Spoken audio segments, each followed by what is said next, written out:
નમસ્કાર. અમરેલી જિલ્લામાં મોટી કુકાઓ અને નાજાપર ગામને જોડતો માર્ગ લાંબા સમયથી જર્જરિત હાલતમાં. રસ્તા પર પડેલા ખાડાના કારણે સ્થાનિક લોકોને અવરજવરમાં ભારે મુશ્કેલી પડી રહી છે, જ્યારે વરસાદી મોસમમાં પરિસ્થિતિ વધુ ગંભીર બની જાય છે. વિદ્યાર્થી, ખેડૂત અને કામદારોને રોજિંદા જીવનમાં હાલાકી ભોગવવી પડી રહી છે. આ માર્ગ પર વારંવાર અકસ્માતોના બનાવો પણ સામે આવી રહ્યા છે.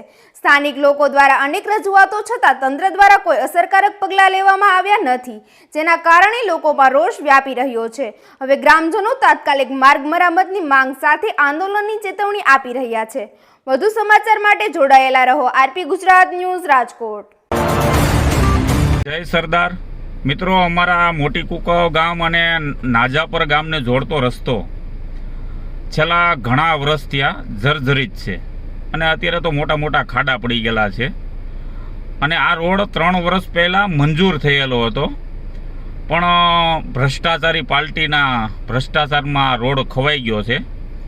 અને અમુક વાર અમુક જાગૃત નાગરિકો જ્યારે આવો વિડીયા મૂકતો હોય ત્યારે જણાવતા હોય કે રોડ હમણાં થઈ જશે, અમારે યોગ બધાના સારા છે. કૌશિકભાઈ વેકરિયા ધારાસભ્ય અને નાજાપરના જાગૃત નાગરિકના બેના યોગ સેમ છે, સમજ્યા? તો યોગ સેમના કારણે નાજાપર જતો રસ્તો તો ન બન્યો, પણ મિત્રો હું તમને રસ્તો બતાવું ને તો જો આવી હાલત છે રસ્તાની. આ સેફટી દિવાલો પણ થઈ ગઈ, અમુક જગ્યાએ સેફટી દિવાલો બાકી છે, પણ છેલ્લા ગણો ને તો વર્ષ દિવસથી આ રોડનું કામ ચાલુ છે, પણ હજી થયું નથી. કેમ કે રોડ ભ્રષ્ટાચારમાં સંપૂર્ણ રીતે ખવાઈ ગયો.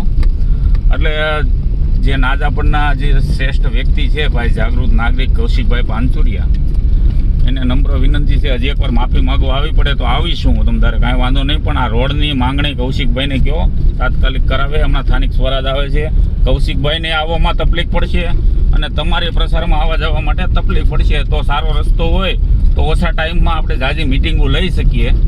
એના માટે રોડનું તમે કૌશિકભાઈને તાત્કાલિક જણાવો. જો આવા રસ્તા છે કે 4 વ્હીલ ગાડી પણ ફોન હાથ નથી રહેતા એવા મોટા મોટા મસ્ત ખાડા પડ્યા છે.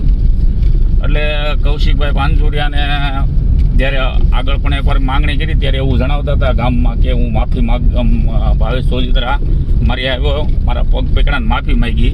તો હજી એકવાર આપણે આવું કરીએ, પણ રોડ થઈ જાય તો કૌશિકભાઈની માફી માગી લઈએ. આમાં તો હું માફી માગવાના કારણે બે ગામના ને સારું પડે અવર જવર માટે. અને હમણાં સ્થાનિક સ્વરાજની ચૂંટણી આવે છે, તો ભાઈને પણ પ્રસારમાં જવું હોય, મિટિંગ લેવી હોય તો વધારે યોગ્ય બની શકે, ટૂંકા સમયમાં જાજી પ્રસાર કરી શકે.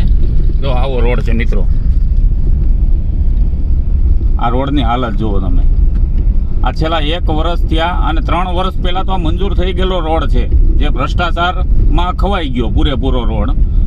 અધિકારીઓને ભ્રષ્ટાચારીઓ ખાઈ ગયા મળીને બધા રોડ, અને જાગૃત નાગરિક એમનો બેઠા પીડ્યા રહ્યા. મિત્રો આ છે નાજાપરનો રોડ, નાજાપર અને મોટી કુકાઓને જોડતો રોડ.